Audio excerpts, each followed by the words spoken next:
नमस्कार दोस्तों, मैं हूं अनिल। आपका स्वागत है हमारे यूट्यूब चैनल गुरुजी स्टडी अड्डा में। आज हम बीएड द्वितीय वर्ष 4th सेमेस्टर में प्रथम प्रश्न पत्र पाठ्यक्रम में भाषा लैंग्वेज अक्रॉस द कैरिकुलम में अति लघु उत्तरीय प्रश्न के बारे में अध्ययन करेंगे। चलिए दोस्तों, हम शुरू करते हैं। आपके सामने है पहला प्रश्न, इंटरनेट क्या है? उत्तर है, इंटरनेट ने व्यक्ति की क्षमता विकसित करने में महत्वपूर्ण भूमिका अदा की है। इसने मनुष्य के कार्य को बहुत अधिक सरल, सुविधाजनक और तीव्र बना दिया है। इंटरनेट का प्रयोग e commerce, email, online meeting, विचारों के आदान प्रदान, ऑनलाइन दूरवर्ती शिक्षा, व्यापार, मनोरंजन, मेडिकल, संचार, शॉपिंग, नियोजन आदि क्षेत्रों में रहा है। इंटरनेट एक ऐसी तकनीकी है जिसमें कंप्यूटर के नेटवर्क का प्रयोग किया जाता है जिससे लोगों को विभिन्न प्रकार की सूचनाएं प्राप्त हो सके।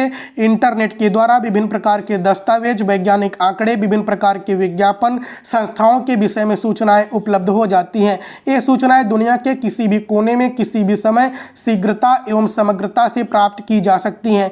इसलिए आज इंटरनेट के सबसे बड़े वाइड एरिया नेटवर्क वैन के रूप में देखा या समझा जाता है। देखिए दोस्तों, इंटरनेट क्या है? इंटरनेट को हिंदी में अंतर्जाल कहते हैं। इंटरनेट वायर के माध्यम से, तारों के माध्यम से नज़दीकी टावर तक पहुंचता है। जो नज़दीकी टावर होता है वह अपने नज़दीकी मोबाइल तक डिस्ट्रीब्यूट करता है, डाटा का प्रेषण करता है। देखिए दोस्तों, जो गांव-गांव, शहर-शहर, जिला-जिला, एक देश से दूसरे देश के बीच इंटरनेट के वायर बिछे हैं। इंटरनेट के मोटे-मोटे वायर समंदर में भी बिछे हैं ताकि एक देश से दूसरे देश के बीच हम जुड़ सकें।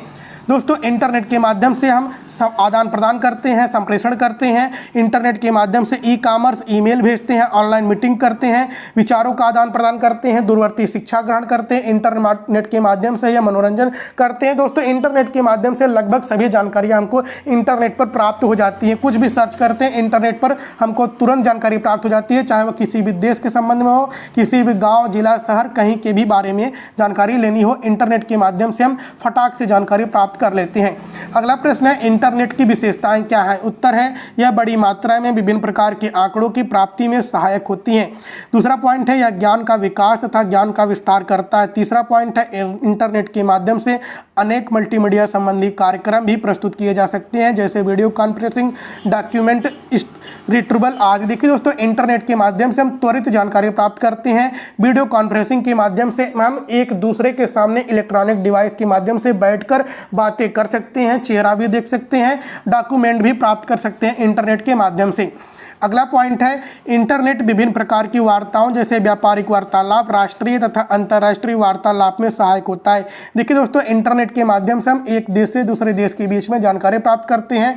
एक देश से दूसरे व्यक्ति के देश से हम बातचीत कर सकते हैं। दूसरा पॉइंट है, यह सूचना तथा संप्रेषण का सबसे मितव्ययी साधन है और इसमें समय भी कम लगता है। देखिए दोस्तों, इंटरनेट के माध्यम से हम संप्रेषण करते हैं, एक दूसरे से बातें करते हैं, ऑडियो वीडियो कॉलिंग करते हैं और दोस्तों यह संप्रेषण का सबसे त्वरित साधन है, सबसे तेज साधन है। अगला प्रश्न है, ईमेल इलेक्ट्रॉनिक मेल क्या है? उत्तर है, इलेक्ट्रॉनिक मेल से आशय इंटरनेट पर उपलब्ध उस स्थान या सेवा से है जिसका उपयोग कहीं भी बैठे हुए व्यक्तियों के बीच संदेश या दस्तावेज के आदान प्रदान के लिए किया जाता है। ईमेल में संदेश किसी व्यक्ति द्वारा नहीं पहुंचाया जाता बल्कि इंटरनेट के नेटवर्क पर इलेक्ट्रॉनिक संदेश के रूप में एक कंप्यूटर से दूसरे कंप्यूटर पर आते हुए अपनी सही जगह पर उपलब्ध कराया जाता है। इस तरह संदेश को आसानी से एक व्यक्ति से दूसरे व्यक्ति तक पहुंचाया जाता है।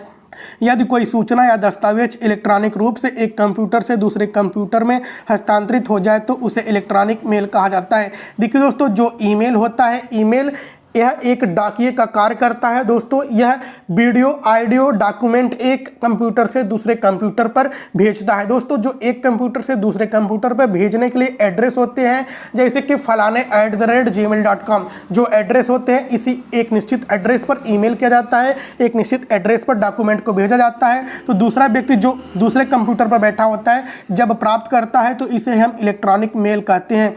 अगला प्रश्न है आपके सामने, सर्च इंजन क्या है? उत्तर है, अन्य साइटों की भांति ही यह सर्च इंजन भी विशिष्ट कार्य के लिए तैयार की गई वेबसाइटें ही हैं। इनका कार्य वर्ल्ड वाइड वेब पर रखी सामग्री के भंडार में से लोगों को उनके काम की सामग्री ढूंढने में मदद करना।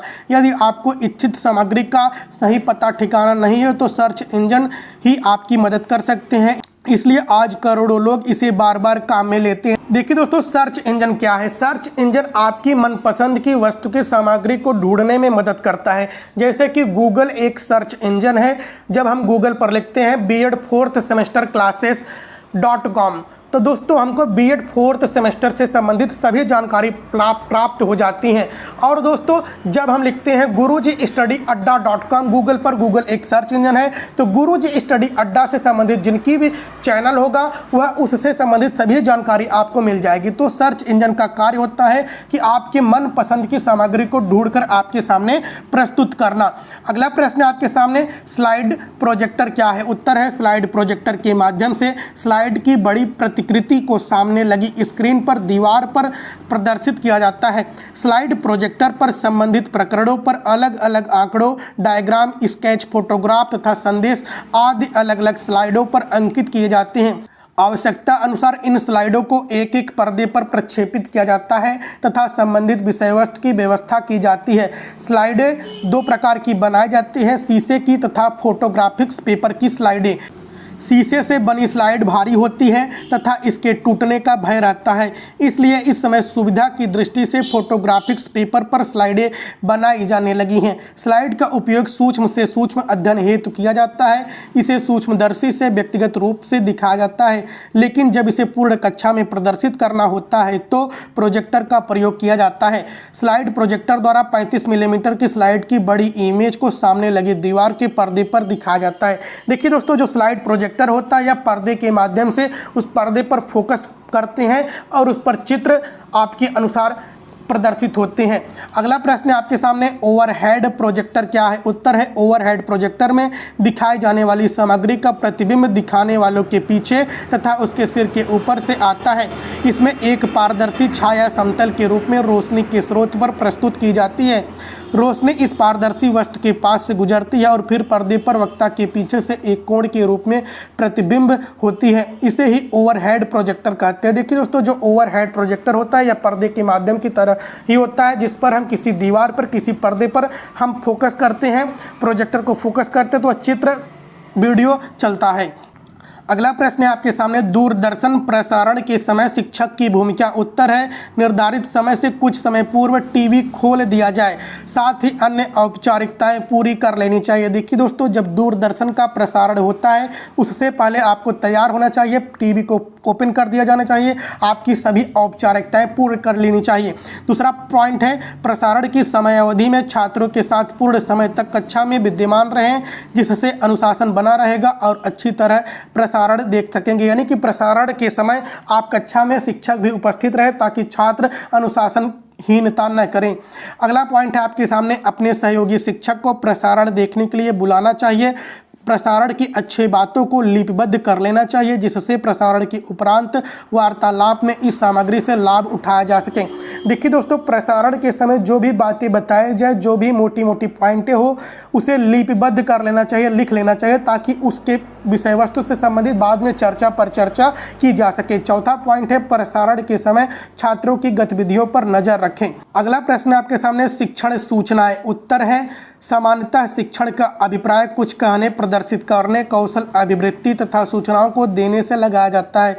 शिक्षण का यह अर्थ सामान्यतः इस अवधारणा पर आधारित है कि शिक्षक के पास विषय संबंधी अधिक ज्ञान व सूचनाएं होती हैं जिन्हें छात्र नहीं जानता है, एवं छात्र के लिए उस ज्ञान सामग्री को प्राप्त करने अर्थात सीखने का सबसे अच्छा तरीका है। यह शिक्षक विषय के संबंध में जो कुछ भी जानता है उसे वह उसके सम्मुख प्रस्तुत करे, स्पष्ट करे। वस्तुतः शिक्षक विषय संबंधी ज्ञान को संप्रेषण के माध्यम से प्रस्तुत करता है। स्पष्ट है कि संप्रेषण के बिना शिक्षण संभव ही नहीं है। देखिए दोस्तों, जो शिक्षक होता है वह संप्रेषण के माध्यम से अपनी विषय वस्तु को छात्र को जानकारी प्रदान करता है। अगला प्रश्न आपके सामने, भाषा की परिभाषा दीजिए। उत्तर है एनसाइक्लोपीडिया ब्रिटेनिका के अनुसार भाषा में कुछ स्वच्छ प्रतीकों के प्रयोग के द्वारा किसी सामाजिक समूह के सदस्य अंतःक्रिया तथा विचारों का आदान प्रदान करते हैं। देखिए दोस्तों, भाषा के माध्यम से ही हम एक दूसरे से व्यक्तियों से संप्रेषण करते हैं, एक दूसरे के बीच अंतःक्रिया करते हैं। वारेन के अनुसार भाषा की परिभाषा व्यक्तियों के बीच परंपरागत प्रतीकों के माध्यम से विचार विनिमय की प्रणाली के रूप में की जा सकती है। यानी कि दोस्तों, एक दूसरों के बीच विचार विनिमय की प्रणाली, एक दूसरे के बीच संप्रेषण का साधन क्या है? भाषा है। तीसरा पॉइंट है कुप्पुस्वामी के अनुसार संप्रेषण के एक परंपरागत प्रतीकों के माध्यम के रूप में भाषा को परिभाषित किया जा सकता है। अगला पॉइंट है मेक डेविड तथा हर्बर्ट के अनुसार भाषा सामाजिक परंपराओं का एक साधन है जो एक प्रतीकों के सेट तथा प्रत्ययों के सेट में विशेष प्रकार के संबंधों का वर्णन करती है। अगला प्रश्न है सांकेतिक भाषा क्या है? उत्तर है जब विचार विनिमय शब्दों द्वारा न होकर भाव भंगिमाओं द्वारा होता है तो ऐसी भाषा को सांकेतिक भाषा कहते हैं। प्रत्येक समूह की अपनी विशिष्ट सांकेतिक भाषा होती है। यह भी देखा गया है कि एक ही संकेत का भिन्न भिन्न अर्थ होता है। एक व्यक्ति अपनी संस्कृति में प्रचलित सांकेतिक भाषा को सीखता है। देखिए दोस्तों, संकेतों के माध्यम से, भाव भंगिमाओं के माध्यम से हम एक दूसरे के बीच अंतःक्रिया करते हैं। जैसे कि कक्षा में कोई भी बालक शरारत कर रहा है तो यदि शिक्षक उसको तेजी से आंख दिखा देता है या बैठने के लिए कहता है या हाथ से मारने के लिए संकेत करता है तो यह सांकेतिक भाषा है। अगला प्रश्न आपके सामने वाचिक है। उत्तर है मौखिक ध्वनियों द्वारा अभिव्यक्ति अथवा बातचीत या भाषण इस प्रकार की भाषा द्वारा किया जाता है। एक भाषा के अंदर लाखों शब्द होते हैं। उस भाषा को बोलने वाले व्यक्तियों के भाव तथा विचारों को व्यक्त करने वाले प्रतीक होते हैं। ये प्रतीक उस भाषा को बोलने वाले व्यक्तियों या समूहों द्वारा स्वीकृत होते हैं। देखिए दोस्तों, जब हम बोलकर मुख से ध्वनियों को बोलकर अंतःक्रिया करते हैं तो इसे हम वाचिक संप्रेषण कहते हैं। अगला प्रश्न है प्रत्यात्मक चिंतन क्या है? उत्तर है इस प्रकार के चिंतन में प्रत्ययों का आधार लेना पड़ता है। प्रत्ययों का निर्माण पदार्थों की साक्षात अनुभूति, विश्लेषण, वर्गीकरण आदि के नाम से संभव होता है। पुराने अनुभवों के आधार पर भविष्य का ध्यान रखते हुए किसी निश्चय पर पहुंचना ही प्रत्यात्मक चिंतन है। देखिए दोस्तों, प्रत्यात्मक चिंतन हम कब करते हैं? जब हम किसी भविष्य की कल्पना करते हैं, किसी भविष्य के बारे में सोचते हैं, किसी समस्या का समाधान करते हैं तो हम अपने मस्तिष्क में सब प्रत्यय बनाते हैं, संबोध बनाते हैं, तो इसे हम चिंतन करते हैं, जिसे हम प्रत्यात्मक चिंतन कहते हैं। अगला प्रश्न आपके सामने प्रत्यक्षात्मक चिंतन क्या है? उत्तर है इस प्रकार के चिंतन में संवेदना तथा प्रत्यक्षीकरण कार्य करते हैं। इसमें पूर्व अनुभवों का प्रयोग किया जाता है। उदाहरणार्थ, अध्यापक ने बालक को गणित का प्रश्न हल करके न लाने के लिए दंड दिया। अब जब भी वह दंड देने वाले अध्यापक को देखता है तो उसे यह अनुभव याद हो जाता है। यह अनुभव मूर्त पदार्थ में निर्मित होता है कि यह पशुओं एवं बच्चों में पाया जाता है। देखिए दोस्तों, प्रत्यक्षात्मक चिंतन जो होता है या प्रत्यक्ष आपके सामने विषय वस्तु जो होती है उसके बारे में आप चिंतन करते हैं, जिसे हम प्रत्यक्षात्मक चिंतन कहते हैं। देखिए दोस्तों, अगला प्रश्न क्या है? कल्पनात्मक चिंतन क्या है? उत्तर है इस प्रकार के चिंतन में प्रत्यक्ष का अभाव रहता है। इसमें पुराने अनुभव तथा तथ्यों का सहयोग रहता है। बालक में पुराने अनुभव की प्रतिमाओं को मानस पटल पर लाने की शक्ति होती है। बालक स्मृति का आश्रय लेकर भविष्य की बात सोच लेता है। यही कल्पनात्मक चिंतन होता है। देखिए दोस्तों, कल्पनात्मक चिंतन जो होता है यह अमूर्त होता है। बालक अपने प्रत्यक्ष अनुभव के सहारे वह कल्पना करता है, वह विभिन्न कल्पनाएं बनाकर चिंतन करता है। अगला प्रश्न आपके सामने चिंतन की परिभाषाएं बताइए। उत्तर है J.S. राय के अनुसार चिंतन संज्ञानात्मक मानसिक प्रक्रिया है। चिंतन कैसी प्रक्रिया? यह एक ज्ञानात्मक मानसिक प्रक्रिया है। दूसरा पॉइंट है W.V. कॉल्सनिक के अनुसार चिंतन प्रत्ययों को फिर से संगठित करता है, यानी कि चिंतन जो प्रत्यय होते हैं, जो संबोध होता है, उसे फिर से बनाता है। तीसरा पॉइंट है J.P. गिलफोर्ड के अनुसार चिंतन प्रतीकात्मक व्यवहार है, यह सभी प्रकार प्रतिस्थापन से संबंधित है। अगला पॉइंट है C.W. वैलेंटाइन के अनुसार चिंतन शब्द एक क्रिया है जो लक्ष्य या उद्देश्य की ओर संकेत करता है, उसी विचारों से संबंधित प्रवाह है। अगला प्रश्न आपके सामने निरीक्षण का अर्थ बताइए। उत्तर है प्रत्यक्षीकरण निरीक्षण का आधार है, परंतु जबकि प्रत्यक्षीकरण में बालक बाहर से दी हुई उत्तेजना ग्रहण करता है, निरीक्षण में वह अपने आप ही कुछ वस्तुओं का प्रत्यक्षीकरण करता है। बालक की शिक्षा में उसकी नई नई वस्तुओं के निरीक्षण के लिए बराबर प्रोत्साहित किया जाना चाहिए। निरीक्षण की आदत पड़ने से बालक अपनी जिज्ञासाओं को निरीक्षण के द्वारा स्वयं शांत करेगा, उसमें नई नई बातें खोजने की सामर्थ्य बढ़ेगी। निरीक्षण शक्ति के विकास के लिए करके सीखने का सिद्धांत प्रयोग किया जाता है। देखिए दोस्तों, निरीक्षण किसे कहते हैं? निरीक्षण में हम किसी भी समस्या का प्रत्यक्षीकरण करते हैं, उस समस्या से संबंधित तर्क वितर्क करते हैं, समस्याओं को जांच परख करते हैं कि यह समस्या कैसे हल की जा सकती है, इससे हम निरीक्षण करते हैं। दोस्तों, निरीक्षण में नई नई बातों खोजने की सामर्थ्यता बढ़ती है। तो दोस्तों, यदि आप हमारे चैनल पर नए हैं तो चैनल को सब्सक्राइब कर लीजिएगा, बेल आइकन प्रेस कर दीजिएगा, वीडियो को लाइक शेयर कर दीजिएगा। जय हिंद, जय भारत।